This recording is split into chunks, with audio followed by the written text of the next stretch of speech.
Bien,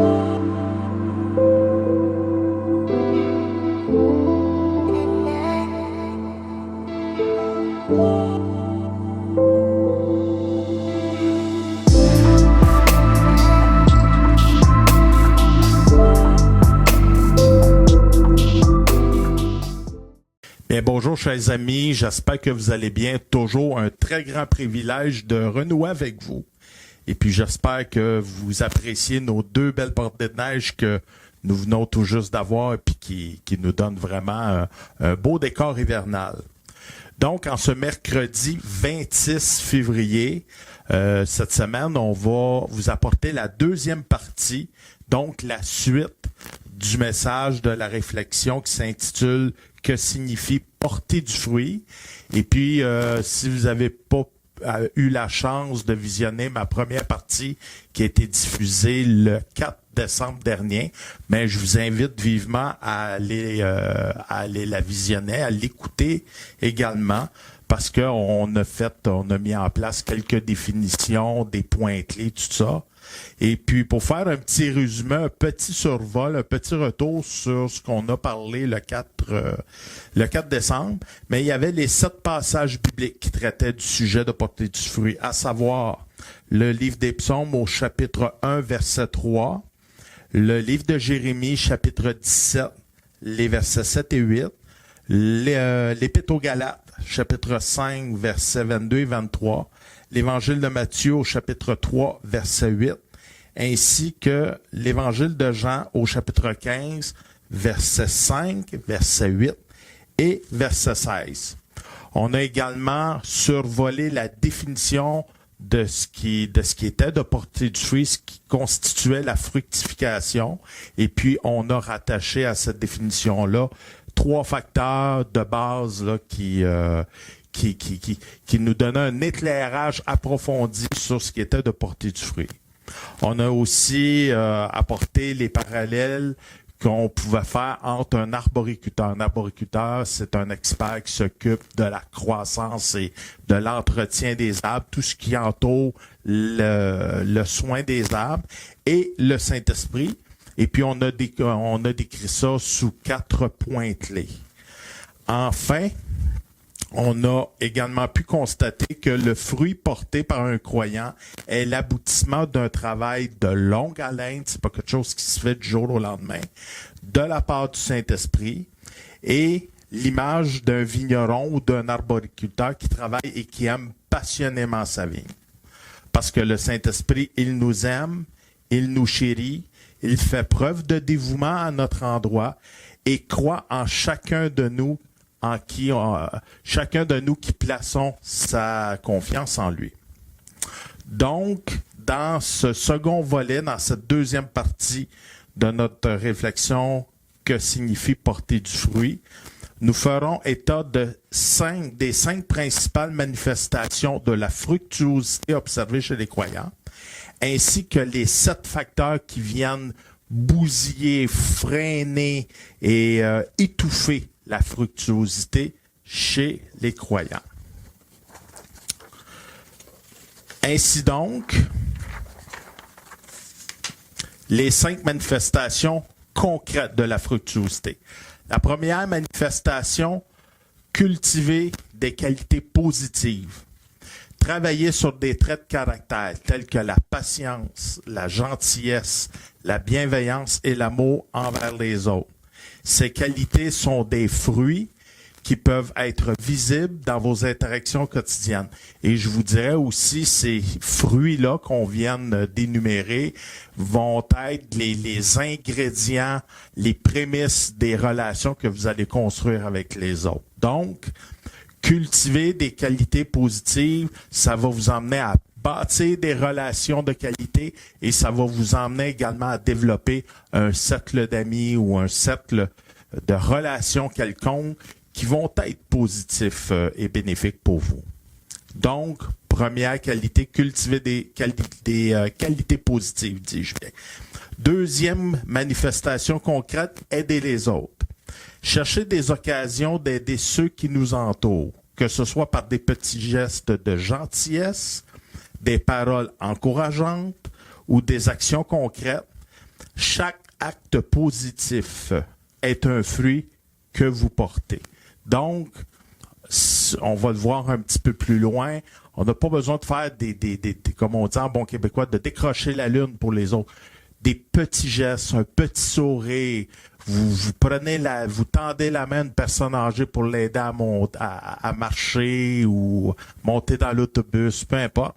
Chaque petit geste, c'est un fruit que vous portez. C'est la présence du Saint-Esprit qui est en vous, qui est reflétée. Troisième manifestation, partager sa foi. Comme croyant en Jésus, partager avec respect et amour notre foi avec ceux qui nous entourent. Cela peut se faire par des conversations sincères, des prières, des actions alignées à nos valeurs. Donc, partager sa foi, c'est partager ce qui se passe en nous. C'est partager tout le travail que le Saint-Esprit fait en nous. C'est pas partager une religion, ce n'est pas partager un dogme, mais c'est de partager quelque chose de vivant en nous. Quatrième manifestation concrète, prendre soin de nous-mêmes. Puis vous allez dire, mais Dominique, prendre soin de soi-même, c'est pas un fruit comme tel. On va voir que prendre soin de soi-même, c'est important. Pourquoi? Parce qu'en tant qu'humain, on est le temple du Saint-Esprit. Le Saint-Esprit habite en nous et on est précieux aux yeux de Dieu. On a une grande valeur aux yeux de Dieu. Donc, c'est important de prendre soin de nous. Je ne dis pas de faire un culte de soi-même, mais de prendre soin de nous parce que ça démontre aux gens dans le monde séculier qu'on est quand même des gens qui sont équilibrés, qu'on reflète parce qu'on a un Dieu qui prend soin de nous, donc prenons soin de nous-mêmes de bonne manière. La cinquième manifestation concrète, apprendre et grandir. Chercher constamment à apprendre et à grandir. Lorsque nous acquérons de nouvelles connaissances et compétences, nous pouvons les partager avec les autres et les aider à grandir également. Donc, je vais vous donner un exemple.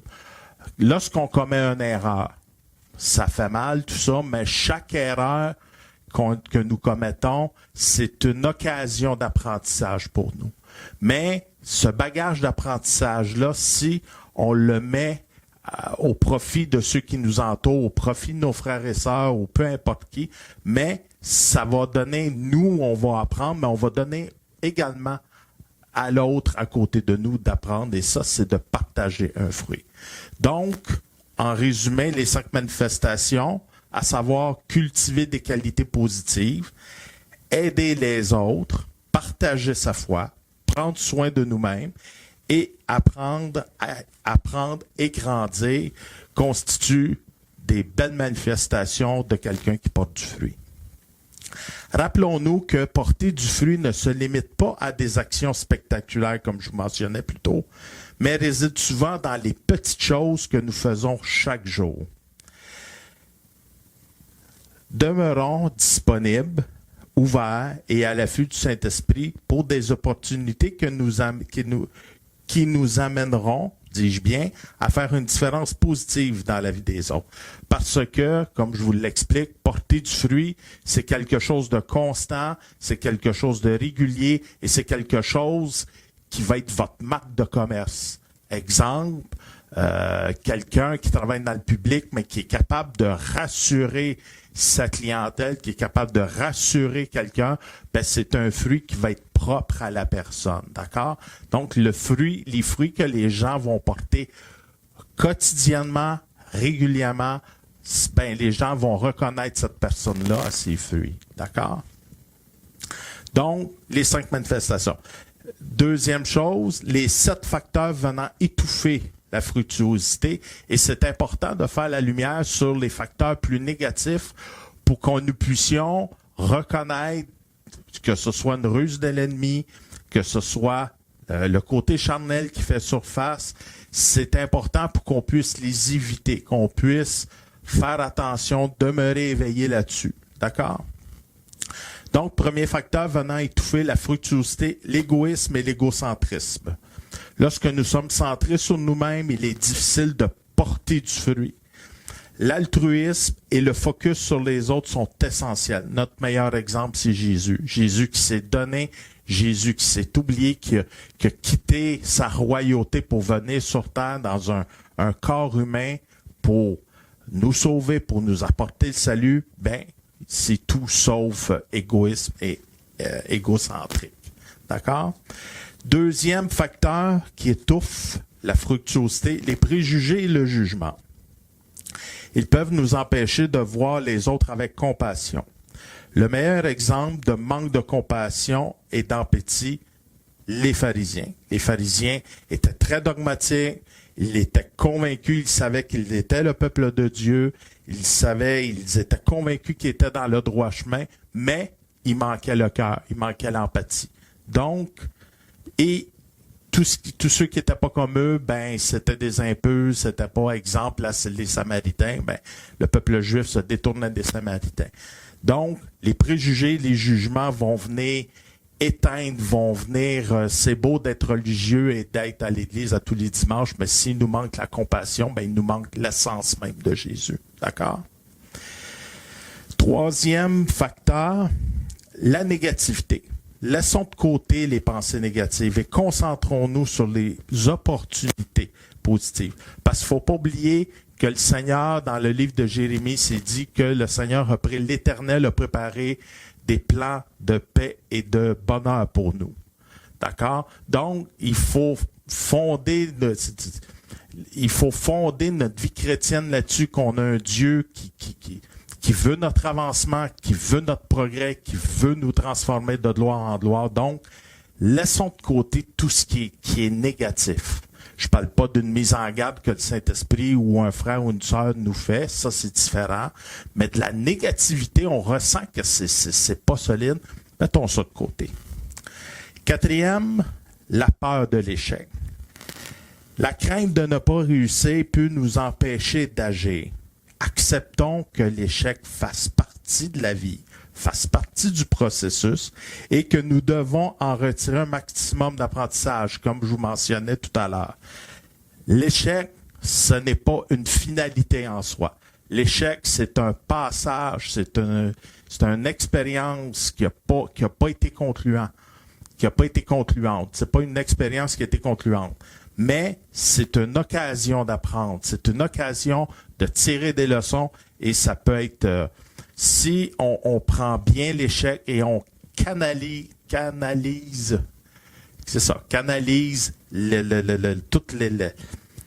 toute la richesse ou la leçon qu'on peut en tirer, mais ça va nous emmener beaucoup plus loin.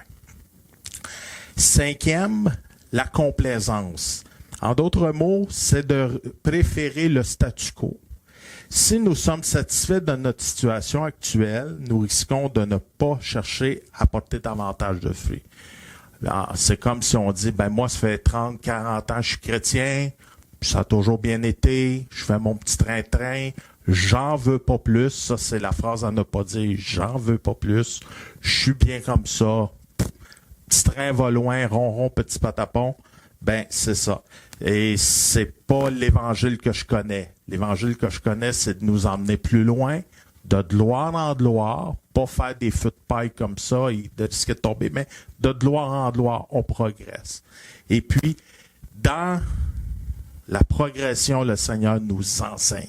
Donc, si on se complaît à un certain rythme de vie chrétien, mais c'est là qu'on va arrêter d'apprendre, qu'on va cesser de tirer des leçons. Sixième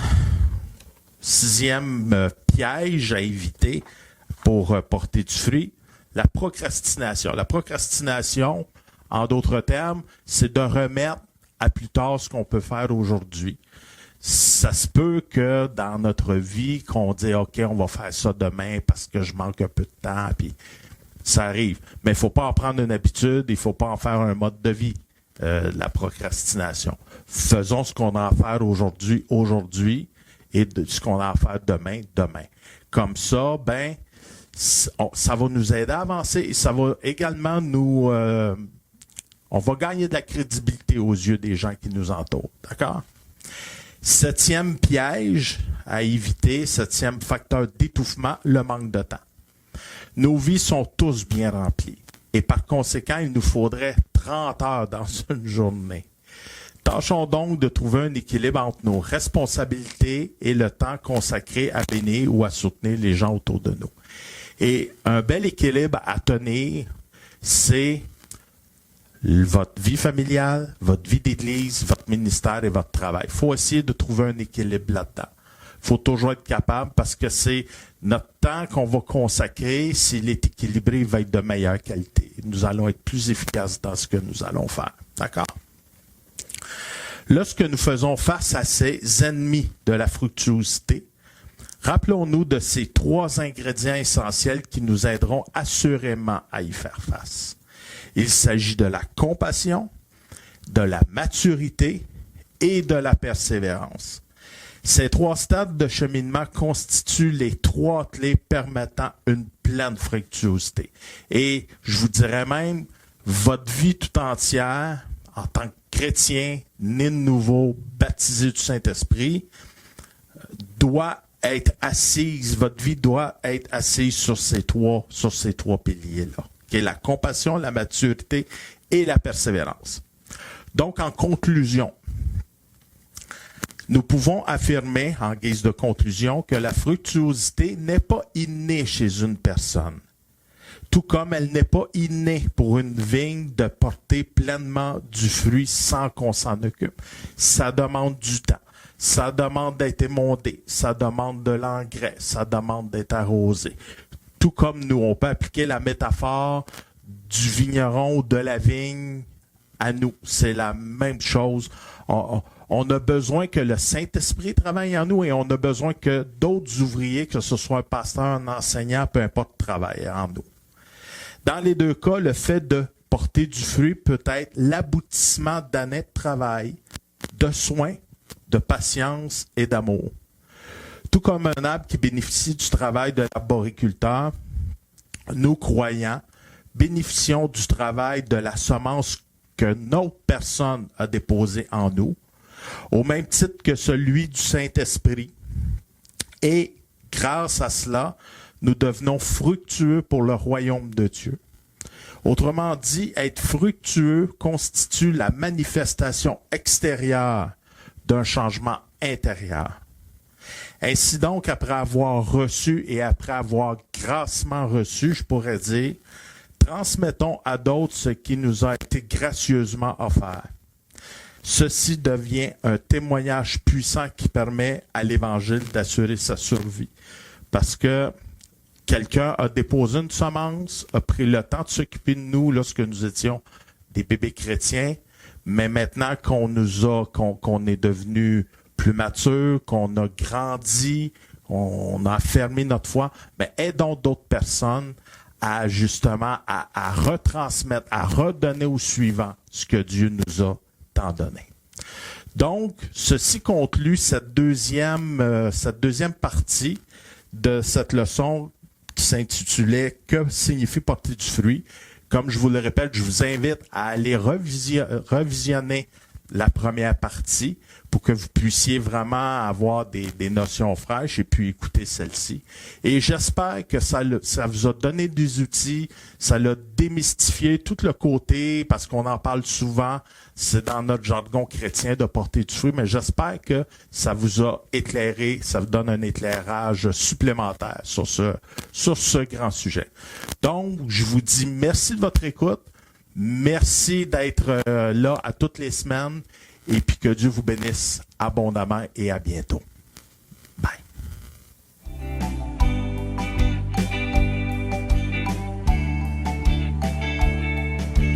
Quand il descend, oui tout s'arrête, il le transfère entre ciel et terre.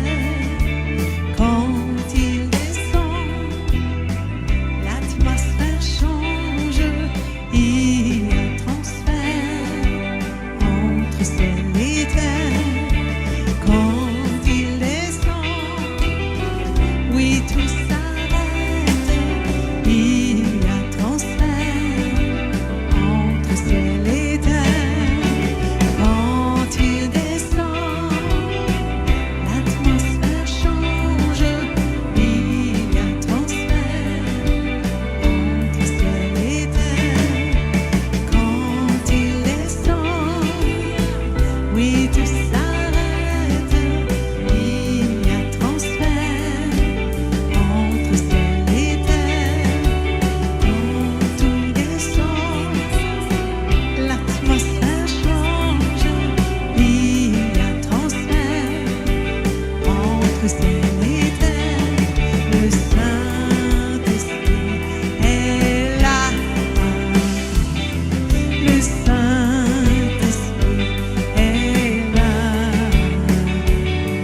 le sein